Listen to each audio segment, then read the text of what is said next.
Cigarette, वेप, आजकल शीशा concept चल रहा है, सेक्सुअल लाइफ पे कितना असरअंदाज होता है? बेसिकली अगर आप सिगरेट वगैरह की बात करें तो ये इट अफेक्ट्स योर सेक्सुअलिटी, मगर जैसे अगर आप बहुत चेन स्मोकर हैं तो फिर ये बिल्कुल ये चीज़ें जो हैं आपको इफ़ेक्ट कर रही हैं। मगर अगर once in a blue moon और occasionally if you are smoking then it's not.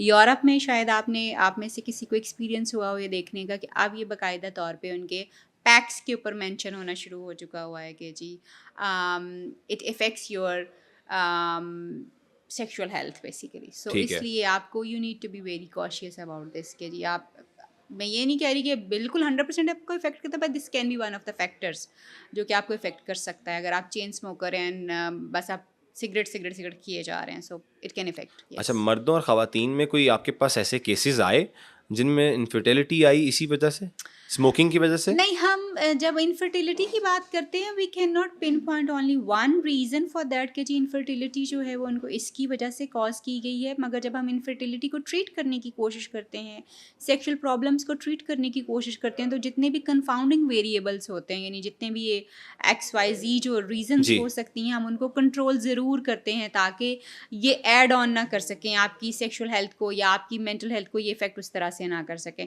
सो आप डायरेक्टली सिर्फ इस चीज़ को रिस्पॉन्सिबल नहीं कह सकते कि ये डायरेक्टली यही रिस्पॉन्सिबल है, बिकॉज बहुत सारी और चीज़ें भी जो होती हैं वो रिस्पॉन्सिबल होती हैं, but this can be one of the factors. एक फैक्टर जो है वो हो सकता है। ठीक हो गया। अच्छा, ये बताइएगा कि सेक्स हमारी मेंटल हेल्थ को किस तरह से मुतासिर करता है? क्या रीज़न्स होती हैं, ये भी ज़रा एक्सप्लेन करिएगा लोगों को, क्योंकि ये आम तौर पर बात नहीं की जाती। और वैसे ये भी बताइएगा इससे पहले कि आप इतनी मतलब खुल्लम खुल्ला बात करती हैं इस टॉपिक पे, इस तरह के जो कि लोगों को एजुकेट करने के लिए ज़रूरी हैं। खैर, लोग तनकीद भी करते होंगे, तो ऑफ कभी कोर्स। क्या क्या मामलात फेस करने पड़े आपको? मामलात जो फेस करने पड़े हैं वो तो अभी भी फेस करने पड़े हैं, बिकॉज गालियाँ पड़ती हैं, ऑफ कोर्स लोग आपको अब्यूज़ करते हैं, बहुत बुरा भला बातें हो रही होती हैं। और उसके साथ साथ आपकी पर्सनल लाइफ के बारे में पीपल स्टार्ट टॉकिंग अबाउट आपका एक्सपीरियंस कैसा था, आपकी फ़लानी चीज़ कैसी थी, फ़लानी, यानी दैट्स हाउ, एक्सपीरियंस मतलब लाइक? यानी आपका पर्सनल एक्सपीरियंस, मेरा पर्सनल एक्सपीरियंस, मेरी मैरिज का पर्सनल एक्सपीरियंस कैसा था, how was my wedding night, how was, यानी इस तरह आपकी पर्सनल आपको अटैक्स जो हैं वो करना शुरू कर देते हैं, अच्छा। रिगार्डलेस दिस के आप जो एक टॉपिक इंट्रोड्यूस करवा रहे हैं वो एटलीस्ट, मैं किसी एक के पर्सनल को नहीं अटैक कर रही, मैं किसी के नाम लेके किसी बंदे हुँ, की चीज़ को अटैक नहीं कर रही, या हुँ। मैं किसी के बारे में पूछ नहीं रही। I am just sharing the information, जो वो प्रॉब्लम्स शेयर कर रही हूँ जो मैं क्लिनिक पे बैठे हुए देखती हूँ लोगों के, and I try to help people के लोग अपने प्रॉब्लम्स को रात, क्योंकि हर बंदा एक साइकोलॉजिस्ट के पास आना या सेक्स थेरेपिस्ट के पास आना अफोर्ड नहीं कर सकता। बिल्कुल। और वैसे भी हम जैसे लोग जो हैं, जैसे I was having a client yesterday, तो शी वाज अ फीमेल और उसने अपना पिछले दिनों में मैंने एक वीडियो किया हुआ था जिसमें I just elaborated on this के सेक्सुअल जो हमारी एक्टिविटी होती है वो हुँ, हमारी ज़िंदगी का सिर्फ 20% होता है। ठीक है। लेकिन अगर ये डिससेटिस्फाई हो तो ये 80% लाइफ जो होती है आपकी उसको इफेक्ट कर देता है। ऑलराइट। अगर ये डिससेटिस्फाई हो तो होता सिर्फ 20% है, मगर इफेक्ट अगर ना अच्छा ना हो, आपका लाइफ पार्टनर के साथ आपका एक ताल्लुक अच्छा ना बना हो, तो इफेक्ट 80% को करता है।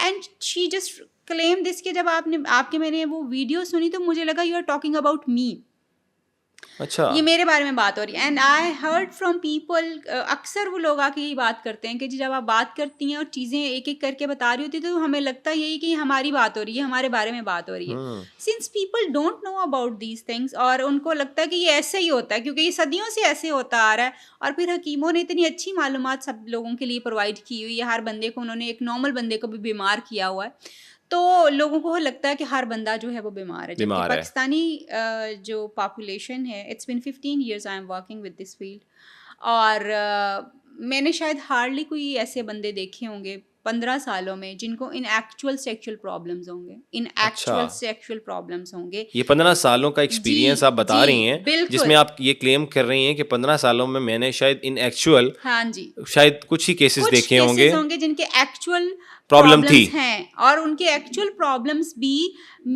इनफर्टिलिटी की बात नहीं कर रही, जी। सेक्सुअल प्रॉब्लम्स की बात कर रही हूँ। इनफर्टिलिटी और sexual problems are entirely different दोनों थिंग्स, ये दोनों को समझना जरा बड़ा एक्सप्लेन जरूरी है। जरा जी, करिएगा बिल्कुल। लोगों को। इनफर्टिलिटी जो है दैट रिलेट्स टू यू कि आप बाप बन सकते हैं या माँ बन सकते हैं या नहीं बन सकते, यानी आप के अंदर अल्लाह ताला ने ये एबिलिटी रखी हुई है या नहीं रखी हुई कि आप माँ बाप बन सकते हैं, पेरेंट्स बन सकते हैं या नहीं। ये फर्टिलिटी और इनफर्टिलिटी जो है वो ये है कि आप नहीं बन सकते, और फर्टिलिटी ये है कि आप बन सकते हैं। ठीक है। ये एबिलिटी इस चीज़ को ठीक कहते है। हैं। एंड देन जो सेक्सुअल प्रॉब्लम्स जिनकी हम बात कर रहे हैं, they are day to day problems, और उनका ताल्लुक जो है वो सेक्सुअल एक्टिविटी के साथ होता है, और हमारी सेक्सुअल डिज़ायर के साथ होता है, हमारी सेक्सुअल नीड्स के साथ होता है, हमारी सेक्सुअल प्रैक्टिसेस के साथ होता है, जो हम बात कर रहे हैं, जो मैं ट्रीट करती हूँ। मैं इनफर्टिलिटी को ट्रीट नहीं करती, ठीक मगर है। इनफर्टिलिटी डायरेक्टली और इनडायरेक्टली सेक्सुअल प्रॉब्लम्स के साथ जुड़ी हुई होती है। ये बिल्कुल। सब इंटरलिंक्ड जो हैं वो चीज़ें हैं। सो लोगों को हमेशा से ये लगा है कि सेक्सुअल जो एक एक्टिविटी है या जो एक हस्बैंड वाइफ का ताल्लुक है वो सिर्फ बच्चे पैदा करना है। सेक्सुअल एक्टिविटी का काम भी लोग इसको इसीलिए परफॉर्म करते हैं कि जी इसका काम, या ये इसलिए है सिर्फ कि इससे रिप्रोडक्शन जो है वो होनी चाहिए। अनफॉर्चुनेटली हम जो है इतना खूबसूरत अल्लाह ताला ने ये हस्बैंड वाइफ के लिए एक रिलेशनशिप बनाया है, और फिर इसको हलाल करार दिया है बेशक। हस्बैंड और वाइफ के निकाह, बीच में, निकाह के जरिए। बरकत। और अब सिर्फ इसको आपने सिर्फ ऑफ कोर्स रिप्रोडक्शन इसका एक बहुत बड़ा एलिमेंट है। जैसे हम कहते हैं कि जी खाना पीना और सोना ये हमारी बेसिक नीड्स हैं, इनके बिल्कुल। बगैर आपका सर्वाइवल नामुमकिन है। ठीक है। सेक्स तीसरी बेसिक नीड है जिसके बगैर आपका सर्वाइवल नामुमकिन है। अच्छा। ये आपकी बेसिक 3 नीड्स हैं, खाना पीना सोना हम्म। और आपका सेक्स। ये आपकी बेसिक नीड्स हैं, प्राइमरी नीड्स हैं, जिनका पूरा होना बहुत ज़रूरी है।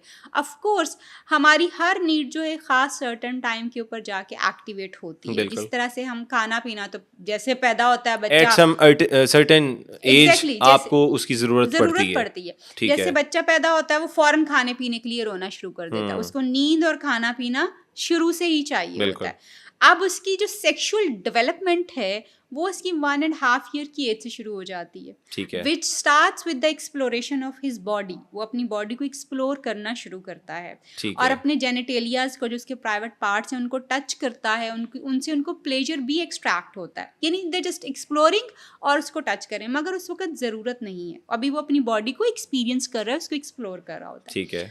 As the time passes and you grow, तो फिर आपकी नीड्स, आपकी बॉडी डेवलप होना शुरू हो जाती है। बाय द टाइम ऑफ जब आप 14-15 तक जाना शुरू होते हैं, ऑफ कोर्स बच्चों को जो लड़के और लड़कियां होते हैं उनके आप देखते हैं कि फिर वर्टिकल चेंजेस जो होते हैं, जो बलूगत की निशानियां होती हैं, वो तो 7-8 साल की उम्र से शो होना शुरू हो जाती हैं।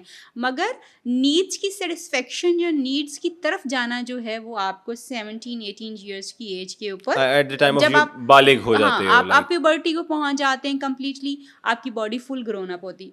अनफॉर्चुनेटली होता क्या है, क्योंकि हमारे पास मिस इन्फॉर्मेशन है, हमारे एक्सपोजर्स बहुत अर्ली एज के ऊपर हो जाते हैं, जिसकी वजह से आप देखते हैं कि आजकल के दौर में, because I do have clients जो कि बड़े आके रिपोर्ट करते हैं कि उन्होंने उनकी जो सेक्सुअल एक्सपोजर है किसी भी तरह का, सिर्फ ये मैं कोई वो पर्टिकुलर सेक्सुअल एक्सपोजर की बात नहीं कर रही, सेक्सुअल एक्सपोजर जो है, या उन्होंने अपना जो सेक्सुअल एक्टिविटी में इन्वॉल्वमेंट जो है उनकी 7-8-9 साल की एज से होना शुरू हो गई थी। हाउ इट हैपेंस, मतलब 7-8-9 साल में? बिकॉज आपके पीयर्स बताते हैं आपको, आपके पीयर्स जो हैं वो आपको बताते हैं, आप बातें सुनते हैं अपने दोस्तों से, आप अपने इर्द गिर्द के लोगों से, आपकी ये सारी चीज़ें आपको नज़र आती हैं, और आप उससे इफेक्ट हो रहे होते हो। एग्जैक्टली, आपका माइंड उससे इफेक्ट होता है। इवन समटाइम्स ऐसा भी होता है कि लोग आपको एक्सपोज कर देते हैं चीज़ों से कि that's how you can do, that's how you should do, या इस तरह से करना चाहिए, या